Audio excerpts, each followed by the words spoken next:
Bonjour, my name is David DeVere. I'm a wine educator and traveler, and you're watching Savvy Nomad TV. This is the Eau de Vie edition, and this is the 6th day of our cheese and wine pairing. I'm opening the 12 days of festive cheese. This is day 6. Let's see what we got.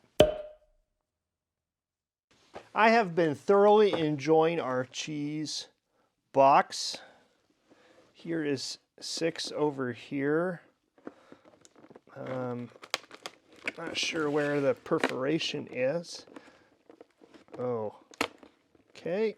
That's probably wrong. Oh yeah, here we go. Here we go. And it's a wedge. Oh, it's hard to get out. Aha! Ah, a vintage Gouda, or as the Dutch would say, vintage Gouda, because they don't say the G like we do, which means you've been saying Van Gogh wrong, because it's Van Gogh. Okay, let's taste the Gouda. Gouda. How do you like your Gouda? That's the joke. This is probably the most famous cheese from the Netherlands. The next famous would probably be Edam. And I took a trip on a canal boat in the Netherlands through what they call the Green Heart of Holland. And Gouda, or as the Dutch say, Gouda, is in that Green Heart of Holland. And there's a little town before you get to Gouda on the canal, and it's called Oudewater.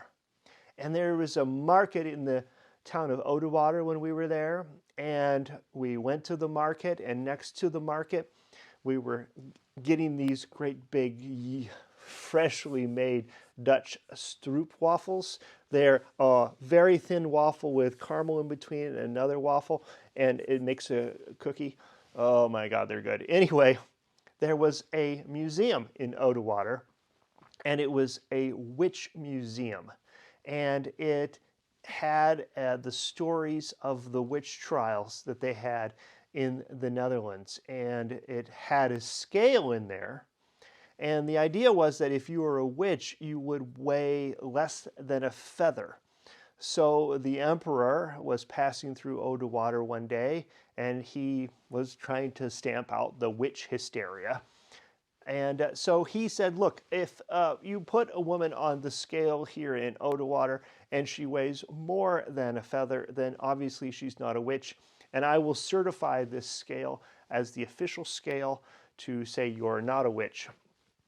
That scale still exists in Oudewater, and I think it was really used to weigh cheese, to get the fat finger cheese merchants honest, to say that the Oudewater residents had a honest cheese scale. Well, down the canal is Gouda or Gouda, where they have their own cheese scales. Anyway, Gouda was a bigger town, and they won out in the marketing of their cheese. And well, here's an example. That's my only little story about Dutch cheese that I know. Okay, I'm going to open this. I'm going to pair it with our 2 wines from our wine advent box, and then let's give it a taste. If you go to Gouda today, there's a large square in the center of town. In the middle of that is City Hall, and in front of City Hall on Market Day, I think it's on Thursdays, they still have kind of a reenactment of the cheese market out in front. I think some tourists might be fooled into thinking that they're actually bidding on and selling the cheese that you would then buy at your store, but let's face it, the Gouda cheese market is so much bigger than what they could display in front of Town Hall every week. It's for tourists, and that's just fine, because it's fun to see how they do it, and it's kind of interactive. You get little pieces of cheese, you can talk to people, it's fun. Okay, here's my Gouda. Oh, this is really nice. It got chunks of salt in it. Oh, that's Delicious. Let's see how that goes with, what was this? Oh, the Montepulciano di Abruzzo.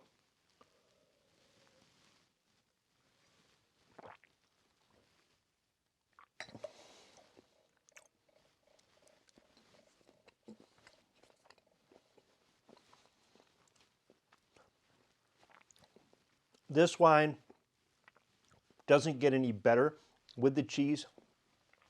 It's complementary, but this is the kind of simple ingredient that Montepulciano di Abruzzo and a lot of these rustic Italian wines do well with, because they don't need complex flavors. They can perform well with just a simple bite of cheese.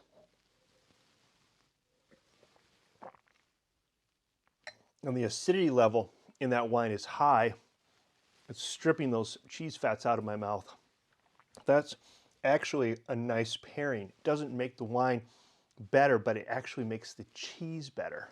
Okay, let's try it with our Müller-Thurgau from Luxembourg.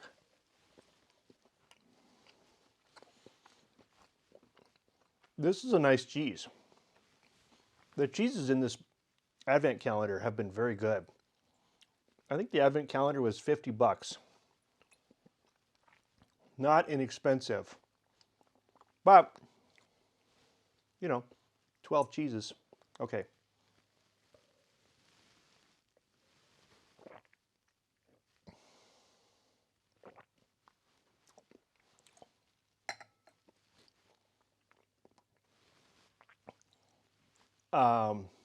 Not as good as the Montepulciano di Abruzzo. The acidity is lower here. It's more floral. The earthiness, the kind of the salty crunchiness of the cheese goes better with the Montepulciano di Abruzzo than it does with the floral or even slightly sweet characteristic of the Müller-Thurgau. So those are my opinions. Sarah's upstairs. I'll go get her. Let's see what she thinks about these two cheeses, or this cheese and these two wines. Hi. Okay, aged Gouda. So I took a pre-sniff, and what this reminded me of, I cannot think of the name of the cheese. It's that Norwegian cheese that is, when you cut it, it's like eating caramel.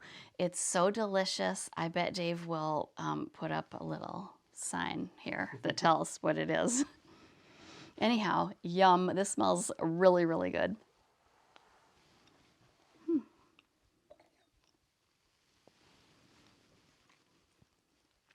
Salty. Yummy.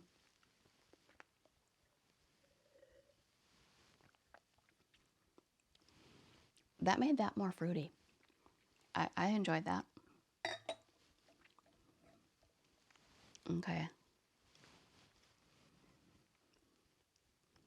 That's so good. It's both salty and sweet and caramely all at the same time.